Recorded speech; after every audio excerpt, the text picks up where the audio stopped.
Hey, let's check out this Final Faction limited edition elite automated drone P-131 or 131. I'm not quite sure if they're trying to spell something like they're trying to spell the word pie or Eid. I'm trying to figure out there's some cute little acronym in there. And I would get on here just when another person is drowning. I live at the beach, so this is the kind of thing you get to hear outside all day long.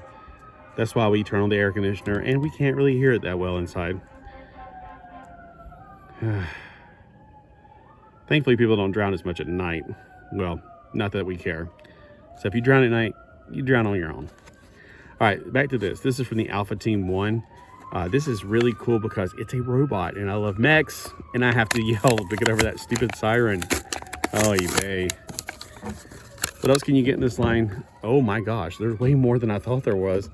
So in this original packaging, we only had 6 different of the elite teams.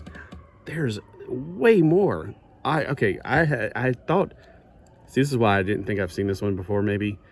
Or if I did, I don't care, it's a robot. I saw, well, there's only 6 of these.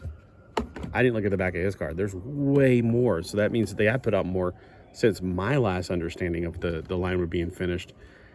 This is from 2022, by the way, which means it was put out for last year.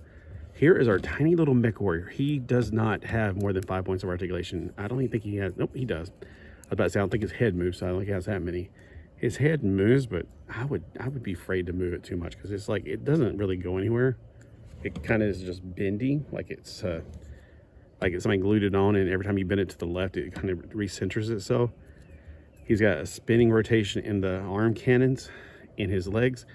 They may look like there's multiple points, but unfortunately there's not. So he can just kick forward. He can kick himself in the front. I was about to say face, but, and then he can't go back very far, which is good because you want him to be stable to stand.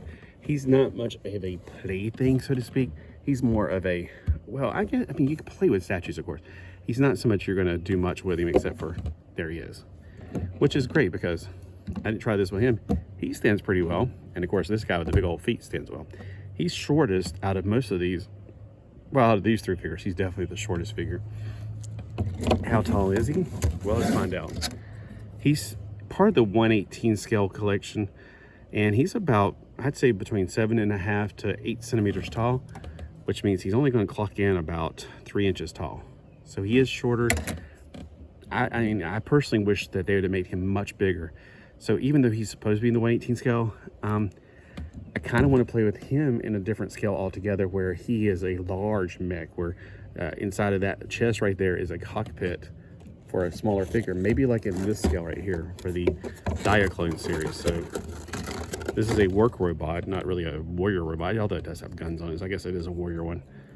But I would imagine probably something about this scale, maybe even smaller, maybe more of the Zoids there, because this guy's tiny. Maybe a Zoids figure could fit inside of his chest, and that's what you could pretend, like he's in the same scale with Zoids. Yeah, so when I saw him, I didn't go, oh, 118 scale, I'm going to play with, you know, I really thought, no, he looks like he'd be actually something much, much smaller, which is fine because I do collect more than one scale. Especially when it comes to larger things, I'd rather not have them in a huge scale than to have them in a big scale and have no room to put them. Like, I mean, I've always dreamed of getting that newer Millennium Falcon that's actually, you know, not the original Kenner one, but the newer one. Where would I put that? I'd have to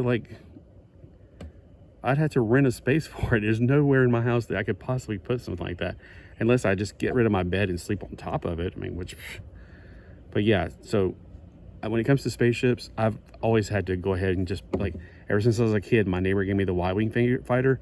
I was like, you know what? I don't have to pretend like, I don't have to play with them side by side with my action figures. I can say, oh, my action figures are going to go on, like, you know, Luke Skywalker's going to go get into his X-Wing fighter, and I was like, play with like a X-Wing fighter separately. You know, that's where I had to draw the line as a kid, because I just couldn't have all that stuff.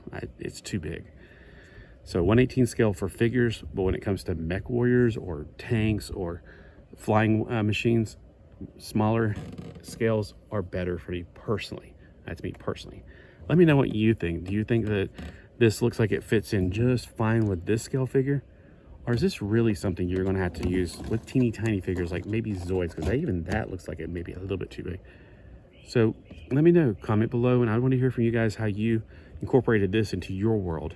Well, I forgot to do this. I was going to put this on the back of Karn. So you can put, he's got holes to put other things on him. I think there's a weapons upgrade set for the original one. And I know there's some kind of weapon upgrade sets for these. I just don't know if they're universal. Yeah, I'm trying to put that on his back. So, in your universe, does he belong in this universe, or does he belong in a totally different one? Comment below, let me know.